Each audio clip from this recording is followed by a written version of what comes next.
देख रहे हैं, मैं आपके साथ सागर मिश्रा। नमस्कार, मैं हूं दीपिका सिंह। करेंगे खबरों की शुरुआत बड़ी खबर के साथ। प्रधानमंत्री मोदी के वाराणसी दौरे का आज दूसरा दिन है। पीएम मोदी काशी को 19,000 करोड़ की सौगात देंगे। सर्ववेद मंदिर का उद्घाटन करेंगे प्रधानमंत्री मोदी। वही सर्ववेद मंदिर दुनिया का सबसे बड़ा मेडिटेशन सेंटर होगा, जहां पर 20,000 लोग एक साथ योग कर सकेंगे, ध्यान लगा सकेंगे। 64,000 स्क्वायर फीट में फैला है सर्वदेव महामंदिर। तो पीएम वंदे भारत एक्सप्रेस ट्रेन को भी इस बीच हरी झंडी दिखाएंगे। पीएम मोदी के वाराणसी दौरे का आज दूसरा और खास दिन। प्रधानमंत्री आज वाराणसी के उमराह में नवनिर्मित सर्ववेद महामंदिर का उद्घाटन करेंगे और महामंदिर के श्रद्धालुओं को संबोधित भी करेंगे। इसके बाद पीएम अपने संसदीय क्षेत्र के ग्रामीण इलाके सेवापुरी में विकसित भारत संकल्प यात्रा में हिस्सा लेंगे। वहीं पीएम करीब 19,150 करोड़ रुपए की विकास परियोजनाओं का लोकार्पण और शिलान्यास करेंगे। पीएम लगभग 10,900 करोड़ रुपए की लागत से निर्मित new Pandit Deendayal Upadhyay Nagar new Bhaupur dedicated freight corridor परियोजना का भी उद्घाटन करेंगे। पीएम ने उद्घाटन के लिए डेडिकेटेड फ्रेट कॉरिडोर पर Varanasi New Delhi Vande Bharat express train, Dohrighat Mau MEMU train और कई गाड़ियों को भी हरी झंडी दिखाएंगे। देखिए, सर्ववेद मंदिर का उद्घाटन करेंगे आज प्रधानमंत्री मोदी। आज अपने संसदीय क्षेत्र का दूसरा दिन है उनका। काशी वासियों को 19,000 करोड़ की सौगात से नवाजेंगे।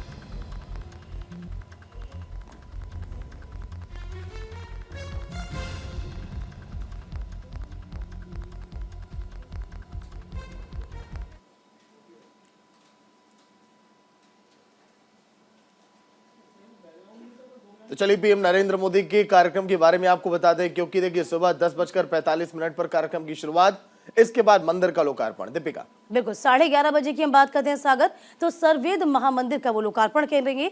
दोपहर 1 बजे जाएंगे सेवापुरी। तो ब्लॉक के बरकी विकसित भारत संकल्प यात्रा ग्रामीण में शिरकत करेंगे। वहीं आगे अगर बात करें तो 382 किलोमीटर रूट पर देखिए यहाँ पर ट्रेनों को हरी झंडी दिखाएंगे, किस तरह से इसको रवाना किया जाएगा। और ये कार्यक्रम पीएम नरेंद्र मोदी का बहुत ज्यादा खास है काशी में। बिल्कुल, चूंकि काशी उनका सांसद ग्राम प्रतियोगिता का इस बीच शुभारंभ भी किया जाएगा। जनसभा को वो संबोधित करेंगे। इसी के साथ साथ प्रधानमंत्री मोदी का कार्यक्रम बेहद खास आज माना जा रहा है।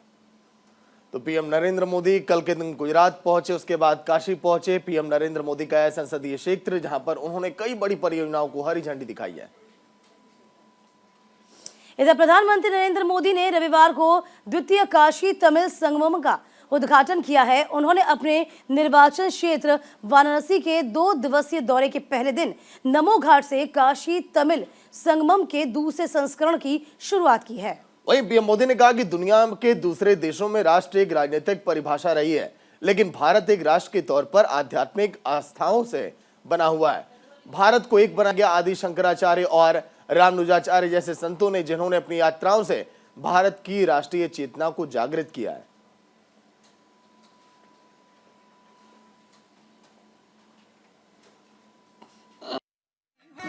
भारत एक राष्ट्र के तौर पर आध्यात्मिक आस्थाओं से बड़ा है।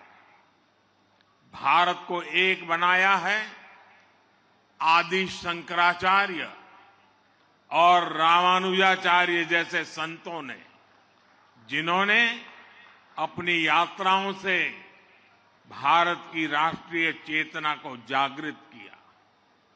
तमिलनाडु से आदिनम संत भी सदियों से काशी जैसे शिव स्थानों की यात्रा करते रहे।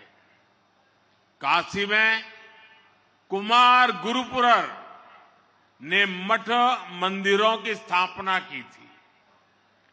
तिरुपनंदाल आदिनम का तो यहां से इतना लगाव है कि वो आज भी अपने नाम के आगे काशी लिखते हैं। इसी तरह तमिल आध्यात्मिक साहित्य में पाडल पेट्रथलम के बारे में लिखा है कि उनके दर्शन करने वाला व्यक्ति केदार या तिरुकेदारम से तिरुनेलवेली तक भ्रमण कर लेता है। इन यात्राओं और तीर्थ यात्राओं के जरिए भारत हजारों वर्षों से एक राष्ट्र के रूप में अडिग रहा है, अमर रहा है। वहीं एक और बड़ी खबर, आज से 3 राज्यों के दौरे पर हैं राष्ट्रपति द्रौपदी मुर्मू। पश्चिम बंगाल, तेलंगाना और राजस्थान में कार्यक्रम है। राष्ट्रपति विभिन्न कार्यक्रमों में यहां पर हिस्सा लेंगे। बिल्कुल बड़ी खबर आपको बता रहे हैं, आईआईटी खड़गपुर में दीक्षांत समारोह में भी शामिल होंगी। हैदराबाद पब्लिक स्कूल सोसाइटी समारोह में भी हिस्सा लेंगी। 23 दिसंबर को दौरे का आखिरी दिन होगा, तो राष्ट्रपति आज विभिन्न कार्यक्रमों में हिस्सा लेंगी। ये बड़ी खबर आपको बता रहे हैं, जिसमें आईआईटी खड़गपुर के दीक्षांत समारोह में आज शामिल होंगी। तो हैदराबाद पब्लिक स्कूल सोसाइटी समारोह में भी हिस्सा लेंगी राष्ट्रपति द्रौपदी मुर्मू। तो आज का दिन बेहद खास देखिए, और आज ही के साथ आपको बता दें कि ये आखिरी दिन है उनके दौरे का। आज 23 दिसंबर को राष्ट्रपति मुर्मू 3 राज्यों के दौरे पर रहेंगी। राष्ट्रपति विभिन्न कार्यक्रमों में हिस्सा लेने के लिए पश्चिम बंगाल, तेलंगाना, राजस्थान का दौरा करेंगी। 18 दिसंबर को पश्चिम बंगाल में आईआईटी खड़गपुर के 69वें दीक्षांत समारोह में हिस्सा लेंगी। वहीं इसके बाद तेलंगाना के सिकंदराबाद में राष्ट्रपति निलायम पहुंचेंगी। 19 दिसंबर को हैदराबाद पब्लिक स्कूल सोसाइटी के शताब्दी समारोह में शोभा बढ़ाएंगी। महामहिम 20 दिसंबर को तेलंगाना के पोचमपल्ली में हथकरघा और कताई इकाई के साथ ही वस्त्र मंत्रालय के थीम मंडप का भी दौरा करेंगे।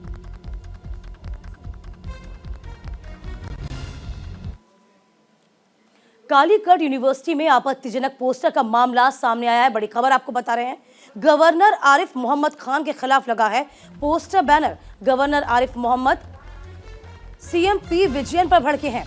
पुलिस की कार्रवाई ने गवर्नर से गंभीरता से संज्ञान लिया है। वहीं सीएम के निर्देश पर देखिए कई सारे सवाल भी यहाँ पोस्टर लगाए गए। यूनिवर्सिटी गेस्ट हाउस के बाहर लगे थे काले बैनर। तो गेस्ट हाउस में गवर्नर आरिफ मोहम्मद खान ठहरे थे।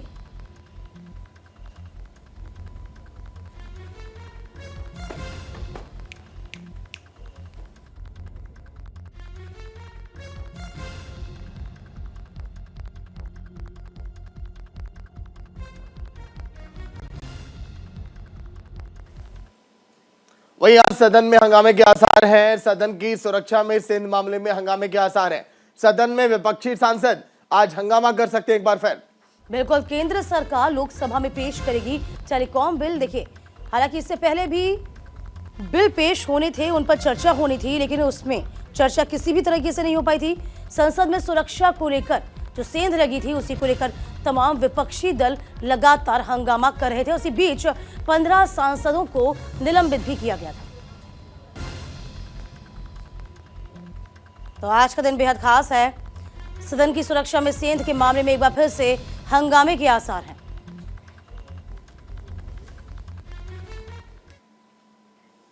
मथुरा में ईदगाह श्री कृष्ण जन्मभूमि प्रकरण में इलाहाबाद हाईकोर्ट में आज सुनवाई होनी है। पिछली सुनवाई में हाईकोर्ट के सर्वेक्षण के लिए एडवोकेट कमिश्नर की मंजूरी दी गई थी। आज होने वाली सुनवाई में एडवोकेट कमीशन का प्रारूप और सर्वे का तरीका तय हो सकता है। वहीं सुनवाई में कोर्ट शाही ईदगाह परिसर के सर्वेक्षण के तरीके और एडवोकेट कमीशन में किन किन बातों को शामिल किया जाएगा, उनके नामों को भी तय किए जाने की संभावना है। इलाहाबाद हाईकोर्ट के जस्टिस मयंक कुमार जैन की एकल पीठ श्री कृष्ण जन्मभूमि से सटे शाही ईदगाह परिसर को मंदिर का ही हिस्सा बताए जाने से याचिकाएं जुड़ी होने पर सुनवाई कर रही है। देखिए, इलाहाबाद हाईकोर्ट में आज सुनवाई होगी शाही ईदगाह मस्जिद के सर्वेक्षण की याचिका पर। आज का दिन बेहद खास है। इलाहाबाद हाईकोर्ट में इस पूरे मसले की सुनवाई की जानी है। हालांकि एएसआई सर्वे को लेकर भी याचिका दायर की गई थी मुस्लिम पक्ष की ओर से, लेकिन इस याचिका को सुप्रीम कोर्ट ने ठुकरा दिया था।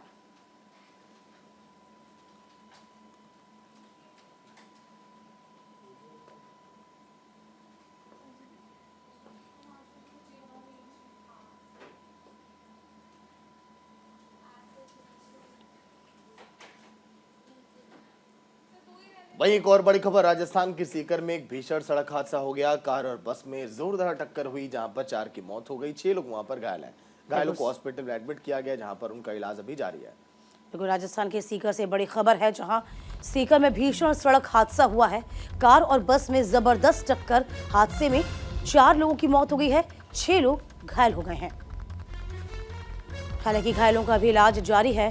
लेकिन पुलिस इस पूरे मामले की तफ्तीश में जुट गई है कि आखिरकार हादसा किस वजह से हुआ, उन कारणों को तलाशा जा रहा है।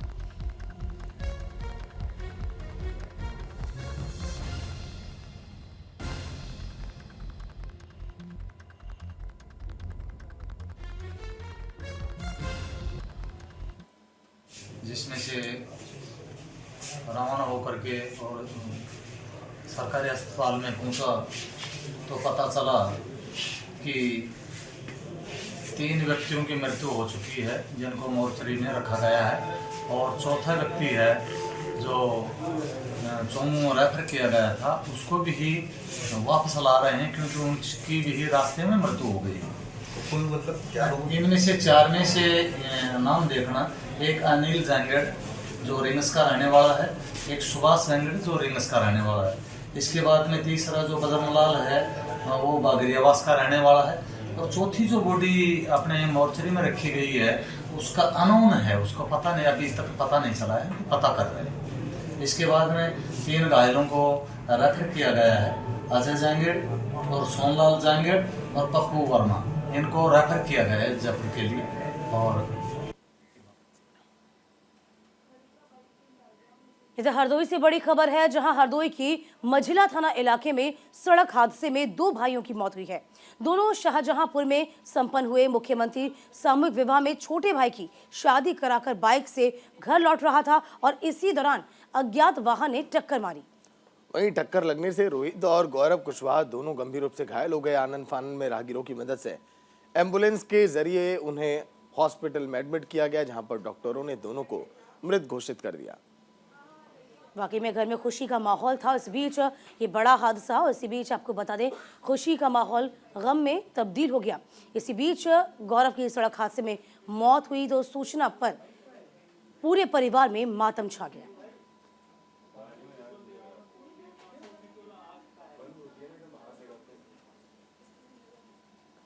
तो हरदोई से बड़ी खबर है, जिसमें सड़क हादसे में 2 भाइयों की मौत हुई है। एक भाई की शादी हुई थी, उसी को घर लौट के दूसरा भाई लेके जा रहा था। इसी बीच सड़क हादसा होता है और खुशी का माहौल पूरा गमगीन हो जाता है।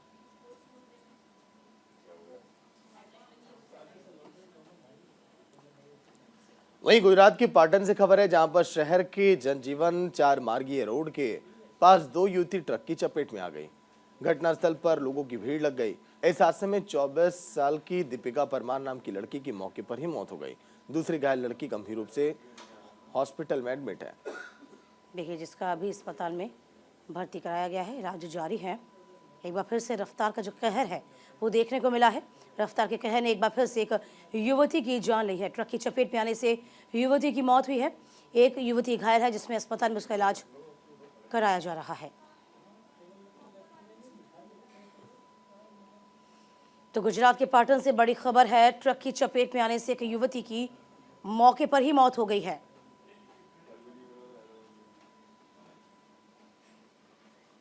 इधर उत्तर भारत में कड़ाके की ठंड, पहाड़ों पर हो रही है जमकर बर्फबारी। जी हां, बर्फबारी के बाद मैदानी इलाकों में इसी वजह से ठंड लगातार बढ़ती जा रही है।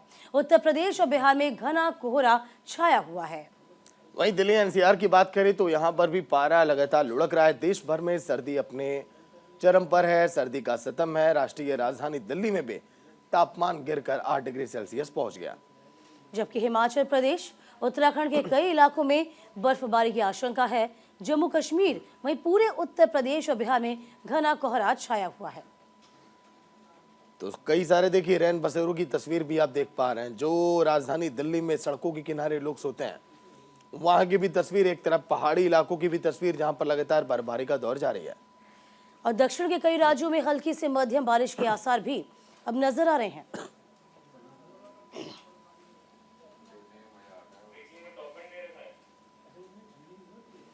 देखिए दिल्ली एनसीआर की तस्वीरें। एक तरफ दिल्ली एनसीआर का हाल दिखा रहे हैं आपको, जहां रैन बसें तैयार हो गए हैं, अलाव का सहारा लिया जा रहा है। वहीं देखिए पहाड़ों पर जमकर बर्फबारी हो रही है और इसी वजह से मैदानी इलाकों में ठंड अपने शबाब पर पहुंच रही है।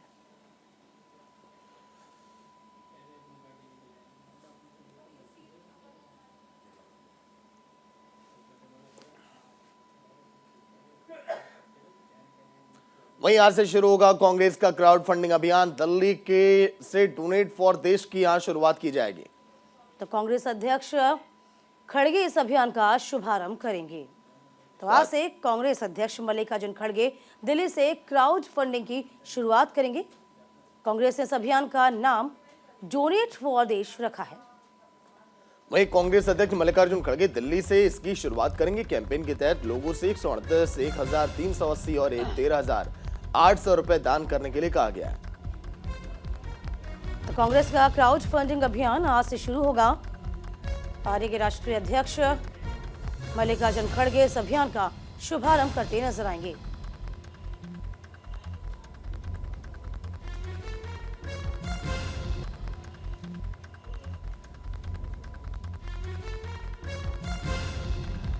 तो देखिए, इस अभियान के तहत, इस कैंपेन के तहत लोगों से 138, 1380 और 13,800 रुपए दान करने को कहा गया है।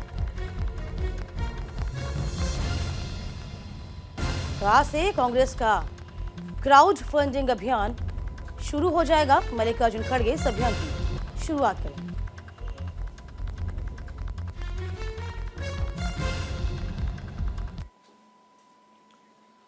इधर खबर यूपी के बलिया से है, जहां पर सपा के राष्ट्रीय महासचिव स्वामी प्रसाद मौर्य बौद्ध सम्मेलन में पहुंचे। इस दौरान उन्होंने मंच से संबोधित करते हुए कहा कि कुछ लोग कहते हैं कि मोदी जी की जीत रहे हैं। मैं कहता हूं मोदी जी नहीं जीत रहे।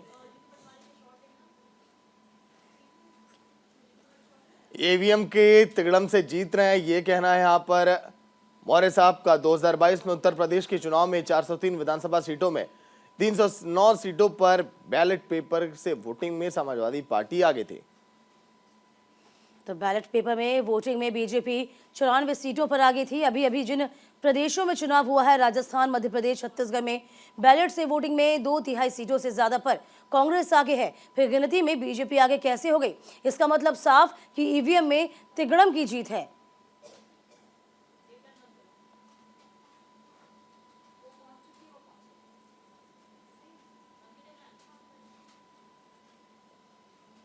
तो बलिया यूपी की तस्वीर, जहां पर स्वामी प्रसाद मौर्य का बयान।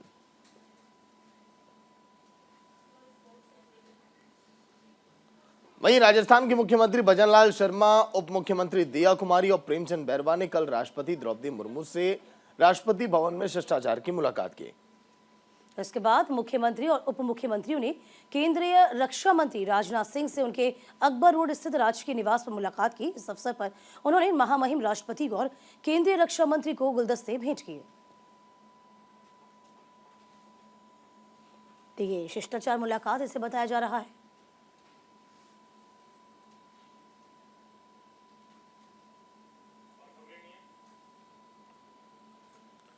तो 3 राज्यों के सीएम दिल्ली के दौरे पर हैं लगातार, क्योंकि मंत्रिमंडल विस्तार को लेकर लगातार विचार विमर्श किया जा रहा है। केंद्र की तरफ से हरी झंडी मिलने का इंतजार है और इसी बीच राष्ट्रपति द्रौपदी मुर्मू से भी ये शिष्टाचार की भेंट राजस्थान के सीएम के।